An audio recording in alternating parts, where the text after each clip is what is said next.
Hello. Hello, hello. How are you? I'm fine. How are you? Yeah. I'm good. How's your day been? It's been hectic, Uh-huh. but yeah, we live to tell the story.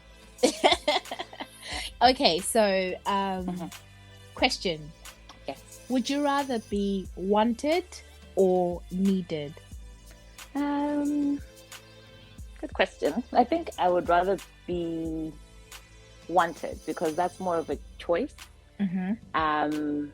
Needed is like it almost feels like there's a bit of desperation there. Like I need to do something with so and so. Mm-hmm. So I'd rather be wanted. Okay. How about you?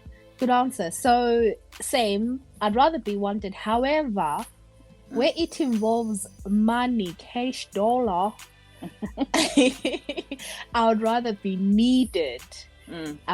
So that they can't do without me and they have to pay me the big bucks. Like I want to be the one who knows how to do this process. Yes. And people are like, oh, we need to have Natasha on this project. Exactly. We can't stand her, but yeah, she has to be on board.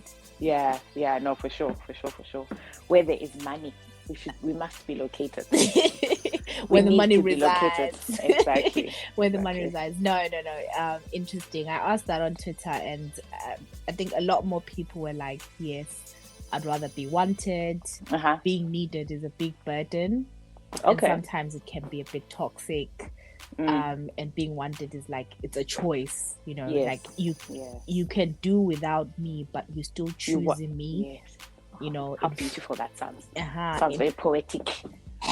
In friendships and all that sort of stuff. So no, I thought that was interesting. Very interesting. So how's your birthday workout?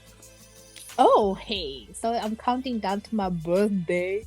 The big 4-0. No, the devil is a liar. I rebuke you. Please. Listen, I am not yet there. By God's grace, I will get there, but I still have some years before I get to the, but don't rush me, you guys get there first and tell us how it is. Please, I've also got some time to go. Oh, really? I have got some time. Someone about Padunako. Utri lo 60. Okay, girl. Yes, we saw it. It's very near. It's near the 40s. It reminds me of Senna from 6 Foot Wave.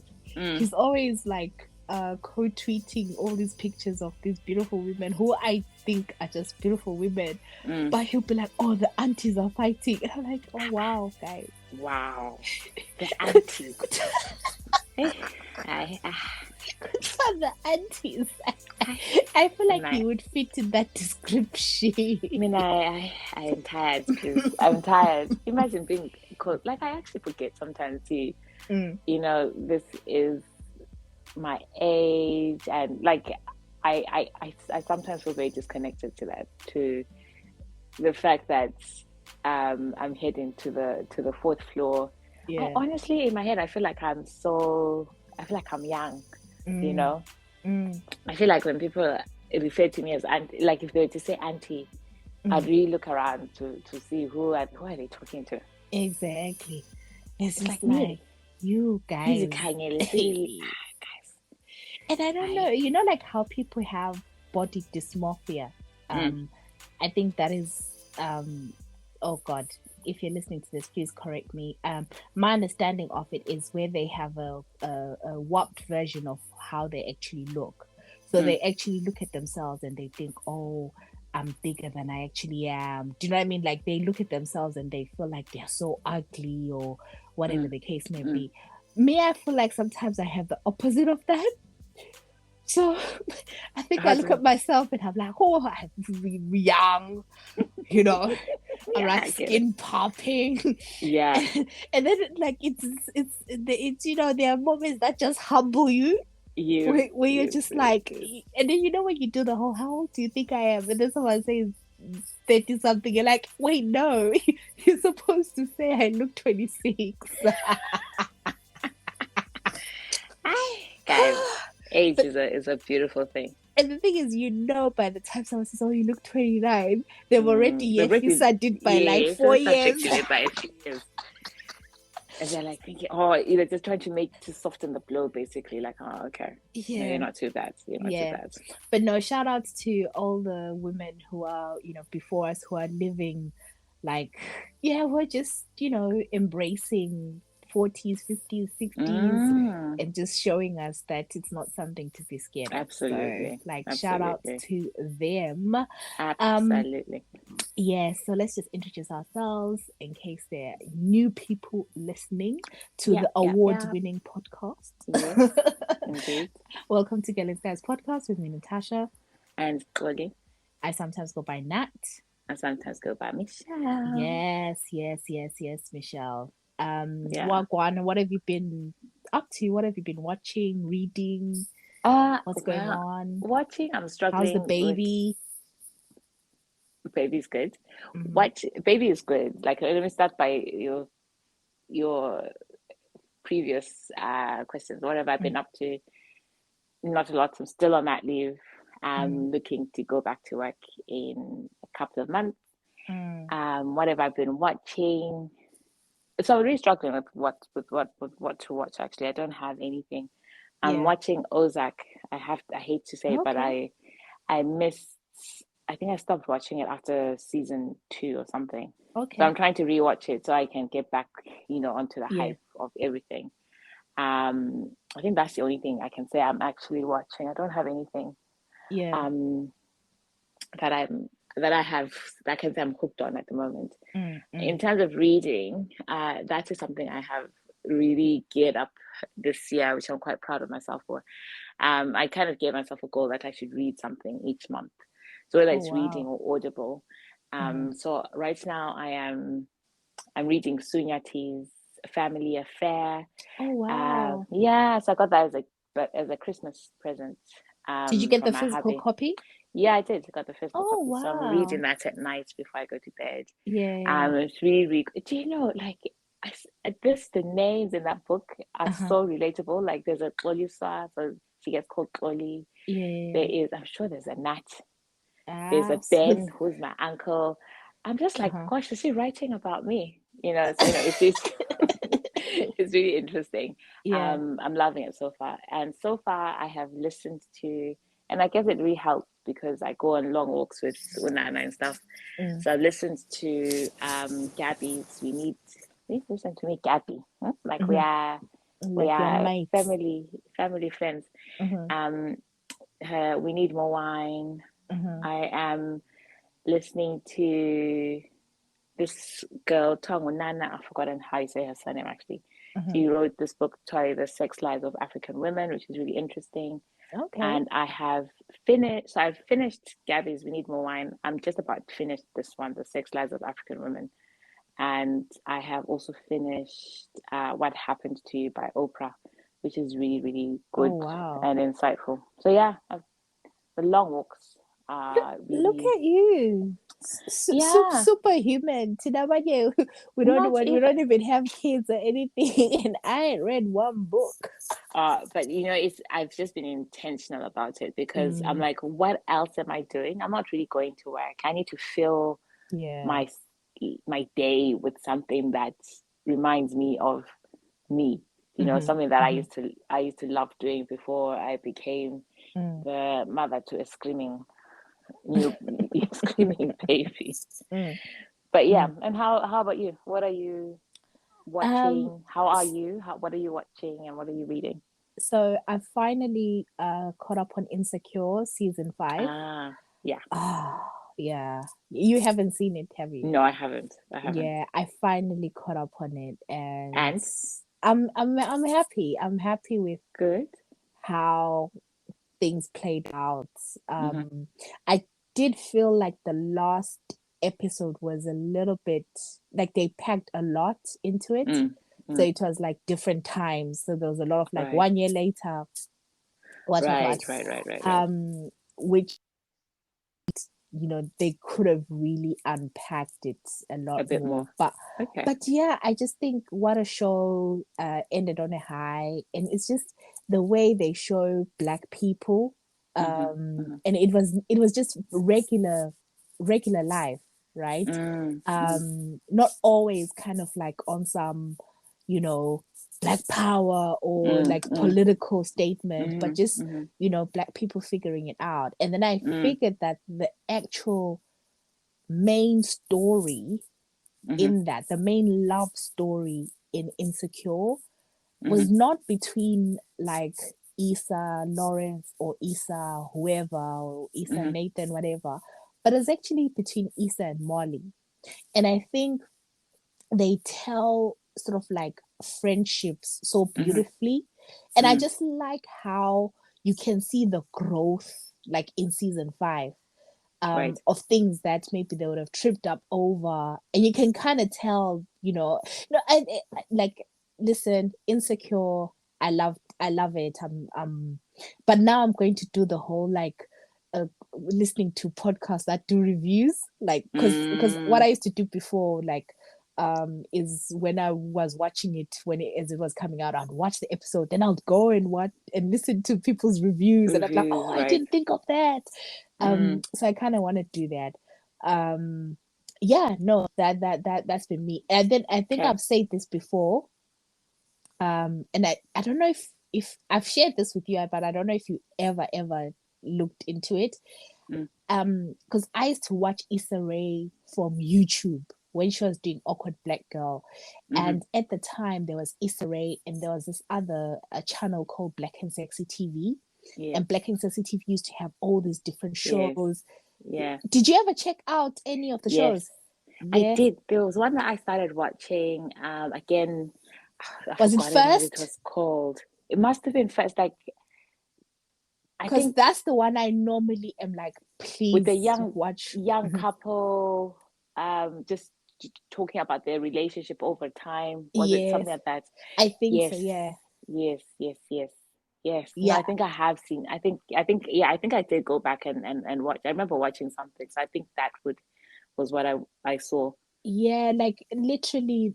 So Black and Sexy had all these different shows, and then they got to a point where they had now a paywall, sort of like you would have to subscribe to like watch the shows. But then unfortunately, like the co-partners, like they broke up because they were a couple.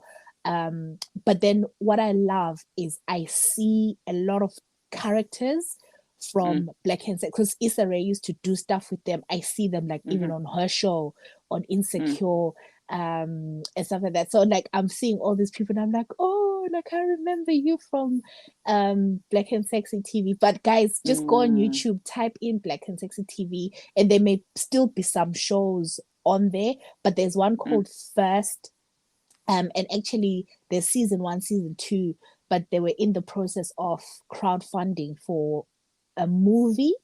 So I've given my monies to them.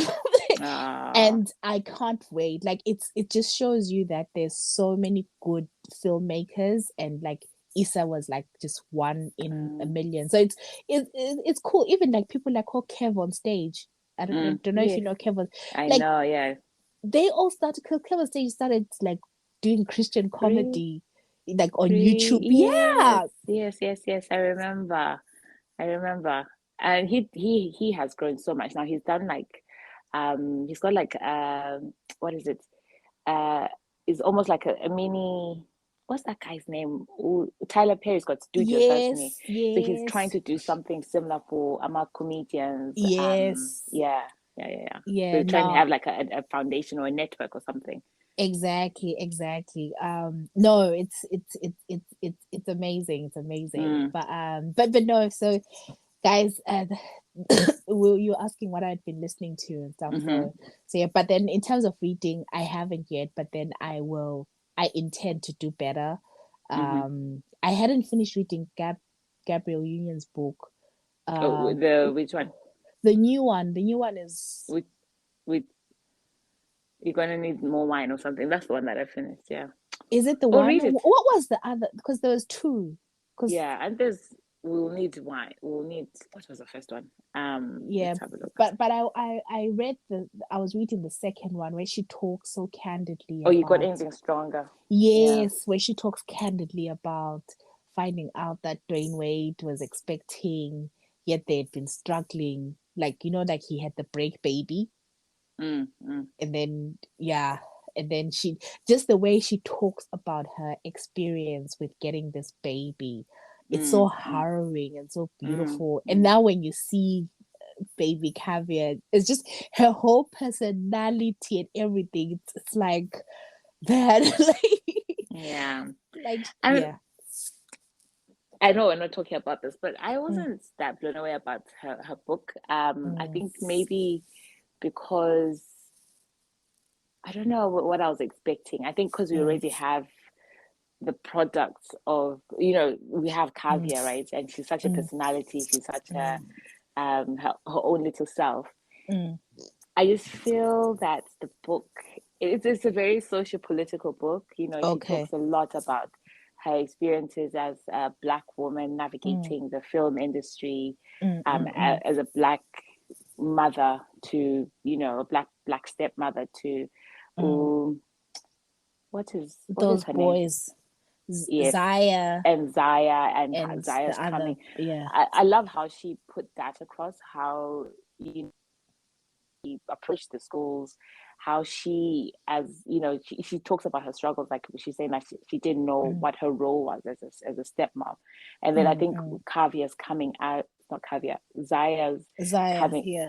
coming out helped to kind of set her for Mm, life. mm, It really mm, gave her the voice that she needed, and gave her mm. the sense of being, Okay. being a stepmom to Mm, boys and girl mm. as well. But I feel like everything else around it is very crumbly. I just Okay. like. But anyway, read it, and then Mm. let me know. I'm sure I'm going to have the waiters coming at me saying, "Oh, what are you talking about?" No, no, Those are my thoughts. I'll definitely read it. I think I kind of felt the same way about We Need More Wine. Mm, Like when I mm, read it a few years ago. mm, Like I don't know, there's something about her inner voice that mm. I didn't get into the groove of it. Yes. I feel like she shouts at herself. Like I don't know, I can't explain it. Yeah, no, there's something you're right. It's about Mm, that inner voice. It's about the way she addresses herself, the yeah. way she addresses, like the way she internalizes, the way her thought process as well. Mm, I'm just like, no, and I feel like it's a little bit repetitive as well. Like, mm, um, we know about the Black struggle, we know about it, mm, but what I feel like would have been helpful is to actually talk about, because she's a successful Black yeah, actress. What would have been yeah. helpful would have been to like talk about what she did that was outstanding. Mm, Like for example, one incident I can recall is where she's talking about how one of her friends, in like one of the people in her friend circle, mm, was directing or producing a film, and then they ended up, uh, like the people who were above her kind of said to her, like, we don't need you anymore, or they wanted to pay her mm, less money, mm, and how mm, they all circled around as Black females, mm, because they were then looking for ama actresses, and they were calling on people like, oh, Gabby, saying, oh, can you come and mm, act for this particular role. mm. um, they would go there and they would question, say, oh, what happened to so and So so, the and friend, so, yeah.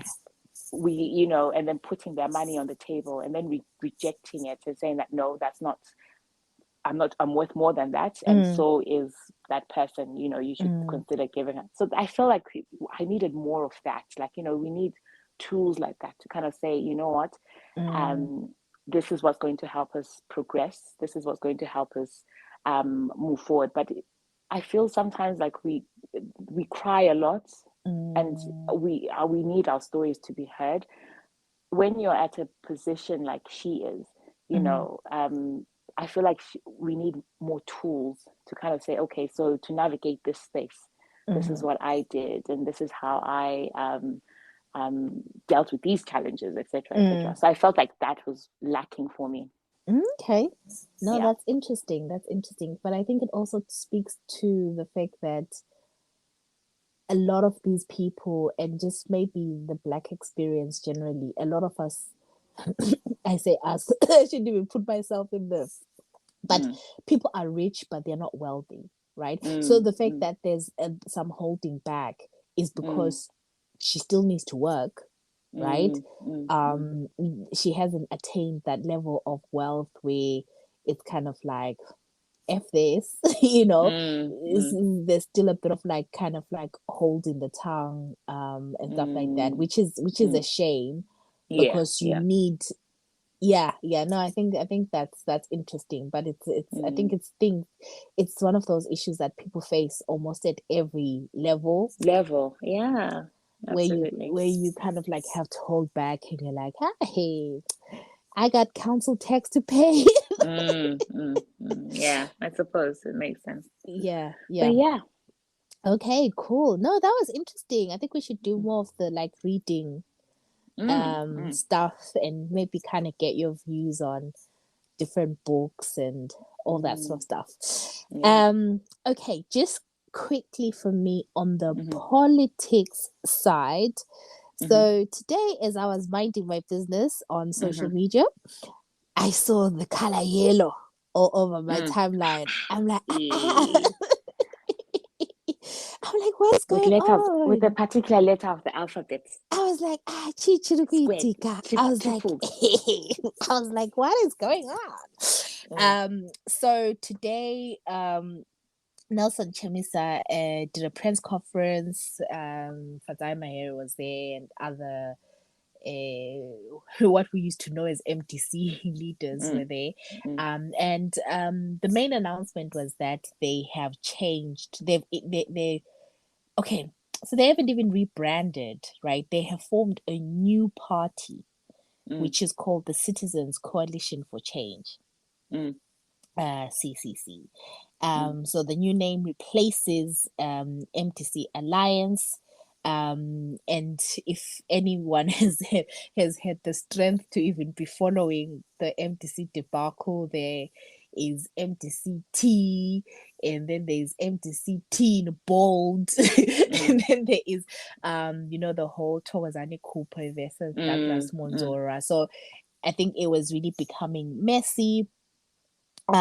So I think my understanding is that they went to the Zimbabwe Electoral Commission to say we are a new party, and they've right. literally let go of everything. And I think what's the my understanding is with the MTC name, right? There's obviously Mm, assets, you know, mm-hmm, mm-hmm, under MTC and everything, and that really was the heart of the issue.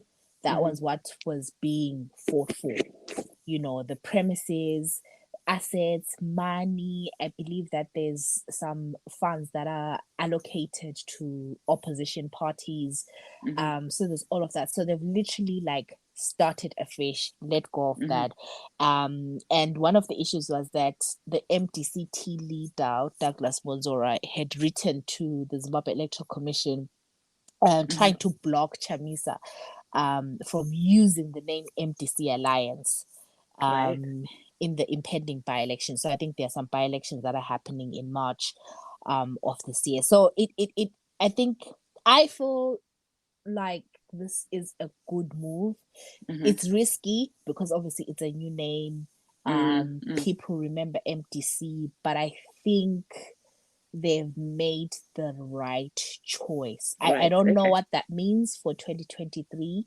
Mm-hmm, But I don't know if you kind of come across it, there's always the slogan Chamisa Chete Chete. So mm, they've mm. played with the whole CCC. CCC, right? Yeah. So I think that can work. And then what I saw was with some of the branding, like his face is on there. I did see some people sort of saying, why should his face be on there? But I do think just for name recognition, because Yeah, if you people are need it. voting, yeah, if people are Mm, voting and you're like CCC, MTC, and because we can't run away from the fact that mm, he is the brand, like mm, he is the one person at the moment that seems to galvanize people, and especially like your regular grassroots. I think Chamisa's skill is that he can go to a growth point and speak to people, and that's what you need in a country like Zimbabwe, right? You know, and he's intellectual as well, but I mean there are issues that we've talked about before, but the heart of the issue is like he can go to, you know, to the heart of Zwishabane at the growth point and sit with the people. He can go to Gokwe, you know, and so we'll see what that means. What I thought was also interesting, before I close, was some people will remember that Fadzai Mahere ran for MP as an independent candidate in 2018. Yes. Yeah. And as part of that, she had the whole yellow campaign. So literally, they have it's a cut and paste job of Fadzai's whole campaign is now being adopted by CCC. So the colors, everything. And then I saw, because before I tweeted, I was like, I feel like the branding has been influenced by Fadzai's previous campaign. And then not long after, Kudam Sasiwa, who some people remember him from, he does this fresh fruits, fresh veg stuff. He's quite a character online, but he did Fadzai Mahere's branding and everything for her campaign in 2018. Right. He's controversial guy, but good at stuff that he does, right, in terms of branding and all that stuff. So then he tweeted and he was like, oh, like he took a screenshot of Nelson Chamisa calling him, and he was like, oh, the boss is happy with the design. So I was like, So literally, yeah, because I'm like, could I did all of that for Fadzai Mahere? So I wonder if he's sort of being brought on, because literally it is the same branding. Like literally what Fadzai Mahere did is copy and paste. And for me, it's I just think advocate Nelson Chamisa will do himself good by having people like the Fadzai Maheres, you know, the Welshman Mubes, having brilliant people around him and actually like hopefully taking on board the advice that they give. So I think it'll be interesting to see. But then I was laughing because people were tweeting, I forget who tweeted this, but I was like, they were like, every time I say I've given up on Zim, and then a new little thing happens. And then I'm back in, like, and then that hope kind of flickers. So I'm like, this is me. I'm like, because obviously we're on the road to 2023. So it will be very interesting to sort of see, you know, what actually happens. I think it's a very hard road for any opposition to win, but I will always say Zimbabwe is just not sustainable. Like you don't really have a middle class. You have very rich people and very poor people, and then you have the people that they chance like a deal comes through, and then 1 month they have like 20K, and then it's dry for the next 4 months. It's not a sustainable system. So even all these rich people that we see posting and stuff like that, okay, it's fine, but if you need a country where, God forbid, if you got into an accident, right, emergency services can be there within 5 minutes. In Zimbabwe, Katesi, how many stories have we heard? Fires, accidents, people dying, like, because there's lack of services. Exactly. And rich people, you know, so I just think it's so it's I am always interested when people are sort of very self-serving when they look at it. But again, I understand maybe it's easier when you are not at home and you're not faced with certain challenges. Because I was speaking to someone and they were saying, for example, you know, in the UK, you can save money and buy a house, like save a deposit for a house. I mean, it's not easy. It is very, very difficult. But in Zim, for the most part, you have to pay either all of it at once, or like lumps, like you have to pay your house over 2 years, something crazy like that. Yeah. And you're just like, how? It's mad. Absolutely, absolutely. It's absolutely mad. And I think it becomes frustrating as people get older, because people are seeing their peers. People are like, I want to take my family on holiday once a year, lamb. I'm seeing what other, 30-year-olds, what other 40-year-olds are doing in other countries. And I think it creates frustration. And last point that I'll make is my personal theory is, like, in 2018, when did we have the coup? 2017, right? 2017, whatever. Yeah. That's when you saw people like Trevor Ncube, people like Hopewell, sort of coming out and pushing and almost supporting ED, like, let's give ED a chance. My personal theory is because those are people who had been fighting the regime for years, and they got tired, and they had no faith in the opposition, and they were now like, you know what, we're tired of being in the opposition. This is our only option.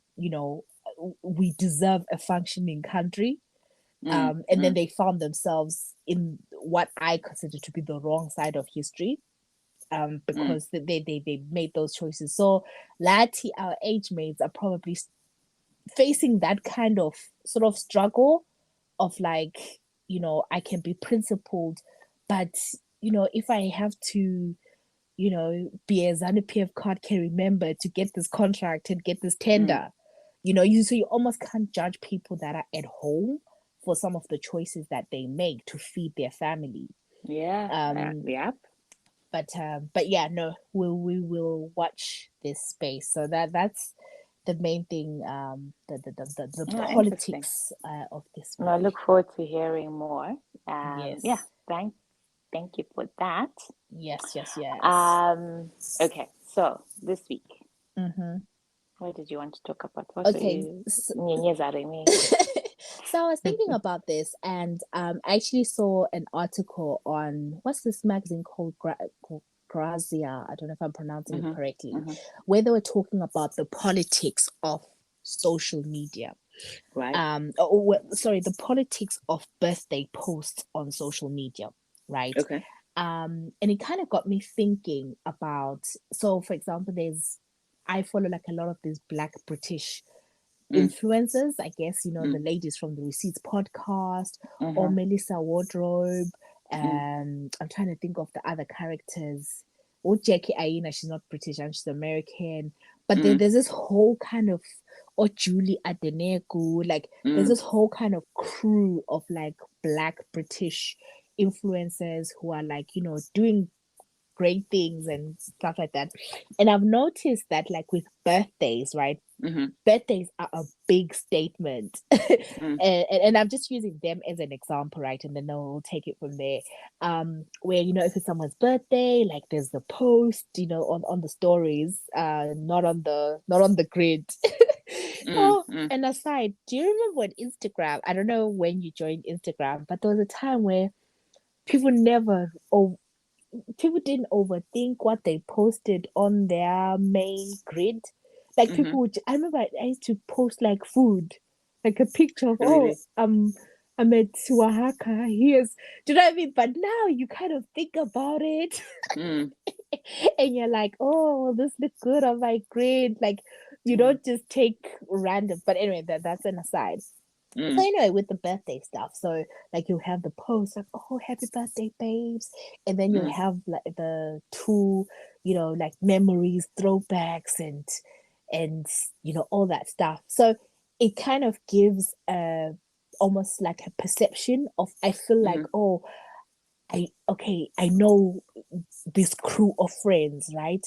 And yeah, like it kind of gives that, which is a false perception, right? And what the article was drawing out was just how sometimes because we each know, and with the Black British influencers, it's then something that probably maybe even I've kind of now adopted, right? Because I'm a social media person. So like part of my like love language is I'm gonna celebrate people on social media and stuff like that because that's where I spend a majority of the time. But what that article was kind of drawing out was the fact that sometimes like we know people are different. There's some people who are just not on social media, right?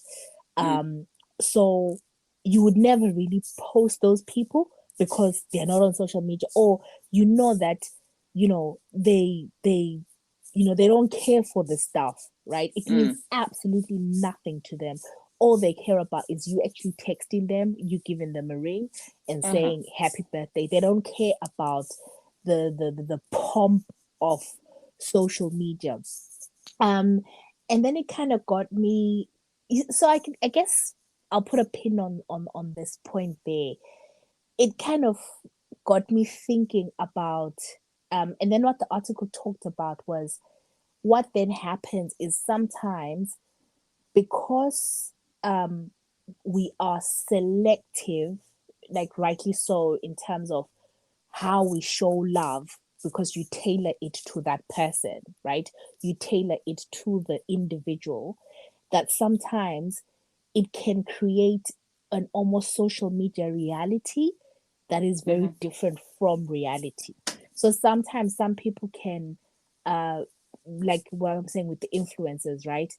Like, or these Black British girls that I'm talking about, I can have a perception of, oh, okay, Toliti's friends are da, da, da, da, da, da, but I'm sure she has, tens of other friends that she doesn't really post because for the reasons we've talked about, that maybe they're just not on social media and da, da, da. And then what then happens to just the collective memory of people's relationships? I don't know if I'm making sense.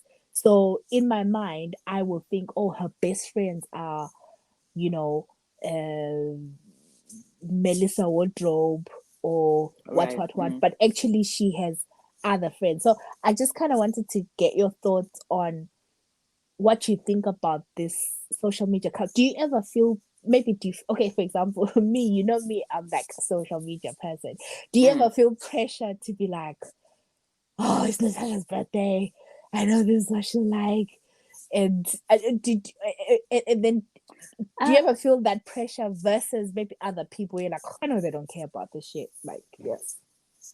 Oh no, I don't feel pressure because I know that that's what you like, and I think you tailor the day, you make that person, the person who's celebrating that birthday, you make the day about them. So you want to make it special to them, you know. So I think it's about tailoring to whatever that person likes and whatever that person appreciates. Yeah. So, but I don't necessarily would say I feel pressure. Yeah. I feel pressure to make sure that I do something that is up to date. You know, Yeah. I think for me, it's more like I know I'm not very good with the visual side of things, so I'm always like, okay, it's about what would you like? But then it's also fun for me. Yeah. It's something that I enjoy because I know that you will appreciate it more because you know that personally I am not the best when it comes to these things. So Yeah.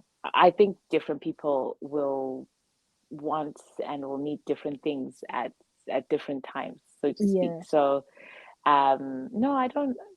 It's interesting because I think you're right. I think sometimes you do see people getting posted all the, like, getting posted when it's their birthday, and there's like a whole little history, like, oh, do you remember this time when we went here? We did this, and yet for some other people, it doesn't necessarily mean that there isn't memories.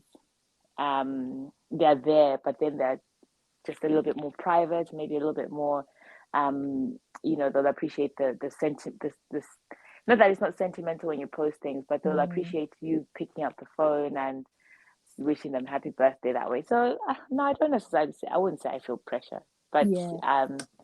it's definitely interesting because at the same time it's quite nice, I suppose, when you look back on social media and you see that, oh, by the way, this time last year, this is where I Yeah. was at with so and so. Just to bring back those memories is quite nice. Yeah, no, I get you. And I guess what I was thinking about, not to be kind of morbid, but like how I don't know if maybe it's just our laziness, but I mean, social Mm, media is a tool.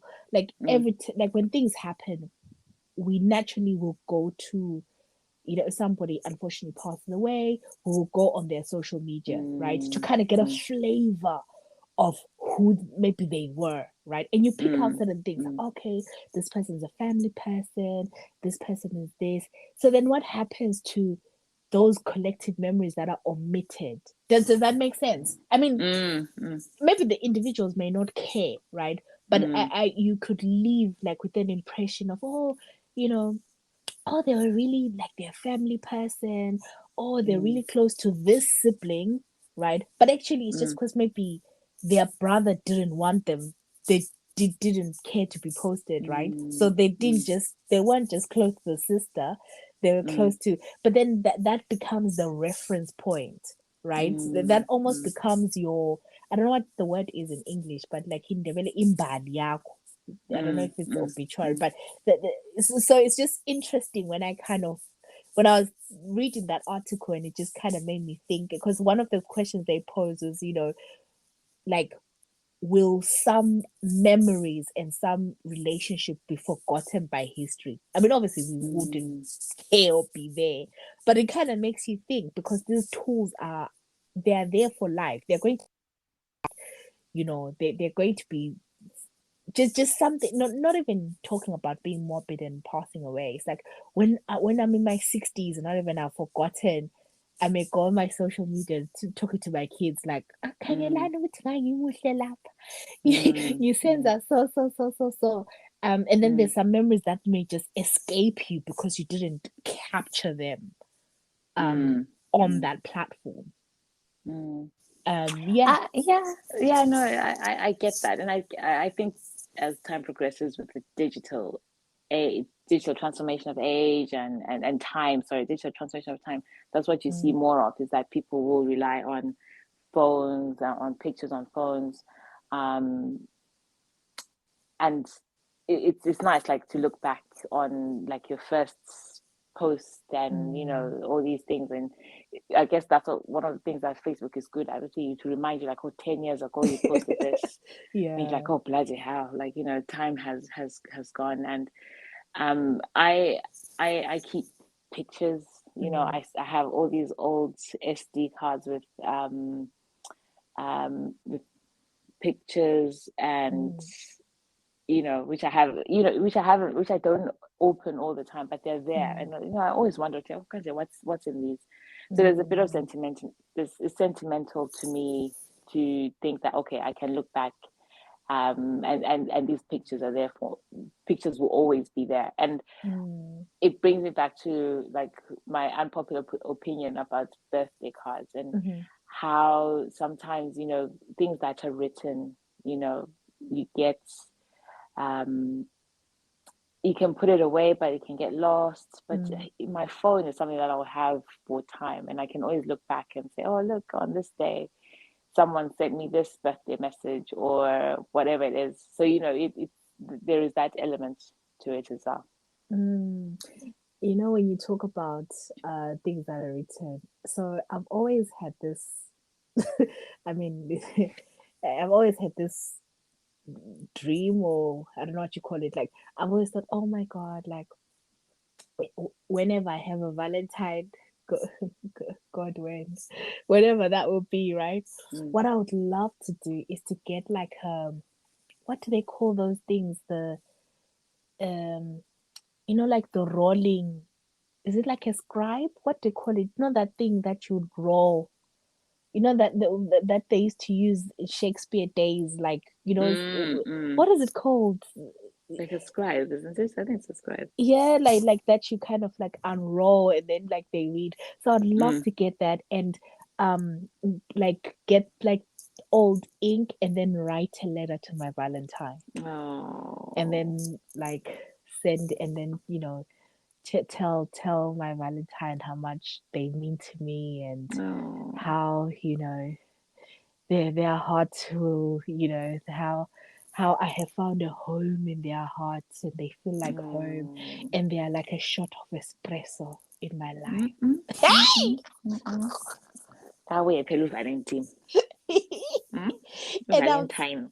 and I would send that, with a nice, yeah, like I've always thought that would be so nice. And then when you put Yeah. the ropey thing, and Mm, then mm, you send it to them, then they always kind of have that. mm. Um, That's nice. That is really nice. That's really thoughtful. mm. So with Really your thoughtful. card's opinion, like I am of the view, but I think I like where even if someone gets a blank card and then they Mm, like write, and it's not just maybe yes. happy birthday with love, but it's kind Mm. of like, listen, A message. yeah, like a Yeah. message, maybe this is what you mean to me, Mm. and all that stuff. Like I'm a I'm a sucker for words and like Yes. soapy messaging. Yeah, same. I love words. Words with meaning, as I always say. I Yeah. think what I don't like is that, birthday messages Mm, that are just, someone picks a card and, 21st, happy birthday, mm, is printed, and it's like to Michelle from whatever. Like, I feel like, oh, it, like I'd love it for somebody to just, if it's just write me a little poem, or just something to mm, make me laugh, or something like, oh, mm, this card, I picked this card because it reminds me of this. I love mm, that. But if it's just going to be a little simple mm. happy birthday, then yeah, Right. I The people have heard. mm, And then just to end on the whole birthday thing. But again, I guess we mm, we touched on just the use of social media and mm, mm, relationships, and how it kind of feeds into the collective memory. Um, Another thing that I wanted to kind of highlight is, I don't know if you've experienced this, and how you are with this.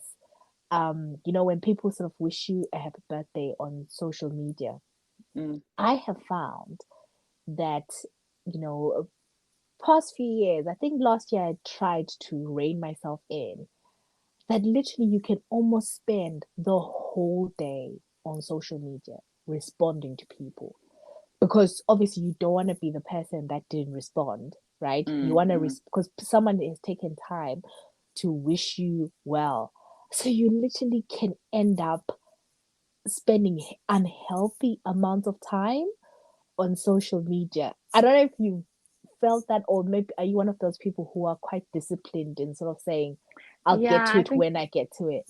yeah, definitely, because it takes away from the day. And I think, Yeah, you don't want to live your day in the phone. You want to live your day, yeah, you know, ce- being celebrated and enjoying people around you. Because it's a day like, the people who have your phone number, they yeah. will phone you, they will wish you seeing happy birthday to you. And I feel like I'm not going to put that down for Mm, to respond to a tweet, if that makes sense. So yeah, I'd rather deal with those face to face, or if someone FaceTimes you, um, yeah, and then you can respond to the messages on your social media page. Like, I think people understand. It's not like at the end of the day, maybe when you've done mm, everything, you've celebrated, and then you're like, oh, I've had a great day, and then you're seeing all mm, these messages. But it's also quite nice, like, as days progress, like, which is why I don't mind when people come to me days after my birthday. I'm like, oh, I hope you had a good birthday, or even just mm, say, I hope you had, a happy birthday for the 13th. Like, mm, I mm. appreciate that, because it's just a continuation, of Exactly. the day. Yeah. Yeah, yeah. No, I think I want to try and be more disciplined. I think I've kind of gone down the rabbit hole of, you just start responding to one person, then like, oh, you see a message, oh, this is so sweet, then you respond, and then before you know it, you're responding. Oh, and then another thing, the whole politics of social media. You know, like some people really get upset when you don't respond to them. Like I've had people DM me and be like, "Oh, you didn't respond to my birthday wish," and I'm like, guys, because you know, like on your birthday is the day when your mentions are in shambles, and sometimes I don't know about you, sometimes you literally can miss some of the your mentions. But then yeah, like it's this whole social media where people be like, "Oh, I haven't been acknowledged," and then then that's when people now start saying, "Yeah, but you probably met you in social media we didn't respond abantu." They say you only respond to your crushes.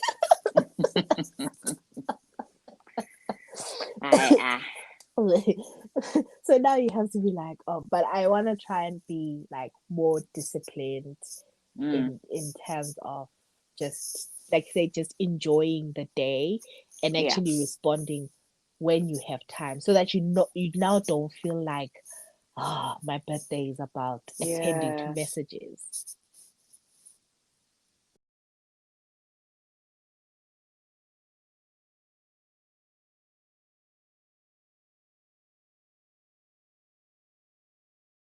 No, interesting discussion on yeah, guys, let us know what you guys think. Indeed.